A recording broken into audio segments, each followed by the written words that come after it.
থেকে 15 দিন আগে আমার ছোট ভাইয়ের কাছে কিছু উশৃঙ্খল ছেলেপেলে ওর কাছে ইয়াবা খাওয়ার জন্য 5,000 টাকা চাই। এটার প্রতিবাদ করাতে গতকাল রাত্রে 11টার দিকে আমার দোকানে ওরা আসে এবং আমাকে বিভিন্ন রকম উশৃঙ্খল ব্লেম দিয়ে আমাকে মারধর করে উঠায় নিয়ে আসে রাত 11:30টার দিকে। রাত 11:30টার দিকে আদর্শ স্কুলের ভিতরে আমাকে আটক করে আমার কাছ থেকে 14,000 টাকা নিয়ে তারা ইয়াবা কিনে আমার সামনে ইয়াবা খায় এবং আমাকে নির্যাতন করে রাত 3টা পর্যন্ত। রাত 3টার সময় ডিউটি অফিসার আমাকে উদ্ধার করে সদর থানা নিয়ে যায় এবং হসপিটালে আমাকে প্রাথমিক ট্রিটমেন্ট দিয়ে আইনগত ব্যবস্থা নিতে সাহায্য করে। কালকে আমার কাছে টাকা চাইছে একাধিকবার, লাস্টে ফোন বলছে একটা ফোন রেখে দেন, ফোন রেখে দিয়ে আপনি বিশ্বাস না করলে আমার কাছে টাকাটা নেন। দলীয় প্রভাব আমাদের উপরে এখন বর্তমানে আসা শুরু করেছে।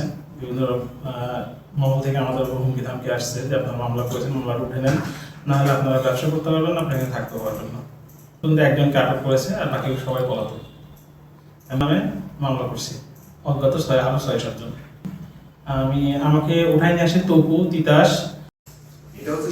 আজ থেকে 15 দিন আগে আমাকে ওরা নীলার মোড়ে আজ থেকে 15 দিন আগে আমি আমার ভাইয়ের 30,000 টাকা ব্যাংকে তুলে নিয়ে নীলার মোড়ে আশরাফুলের চায়ের দোকানে যাই।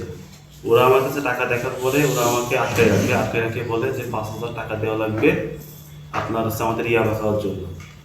ওই টাকা আমি দিই না, বলি ভাই টাকা আমার না, টাকা আমার বড় ভাইয়ের, আমি এখন বেতন পাইনি ভাই, আমি বেতন পাই আপনাদের দেবো বলে আমি আমার নিজের প্রাণ বাঁচানোর জন্য ওদের কাছ থেকে চলে আসার পরে আমি আমার বড় ভাইয়ের কাছে অবগতি করি। বড় ভাইয়ের কাছে অবগতি করার পরে ওরা আমাকে আমি ওখান থেকে পাশের মুদিখানার দোকান থেকে আমি 3 কেজি চাউল কিনে নিয়ে আমি পাশের উদ্দেশ্যে ওখান থেকে পালাই যাই।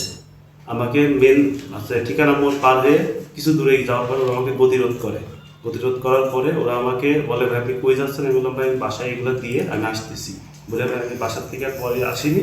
তারপরে দোকান কমিটির যে সভাপতি তাকে জানানোর পরে সে বিষয়টা অবগতি হওয়ার পরে পরের দিন দোকান কমিটির সভাপতি বলে যে এর সাথে যেন তোরা যেন ইয়াবা কেনার টাকা কোনো কিছু চাবি না। তারপরে এই গতকালকে রাত্রে আমার ভাইকে তুলে নিয়ে এই ঘটনা ঘটিয়েছে আমরা সবাই।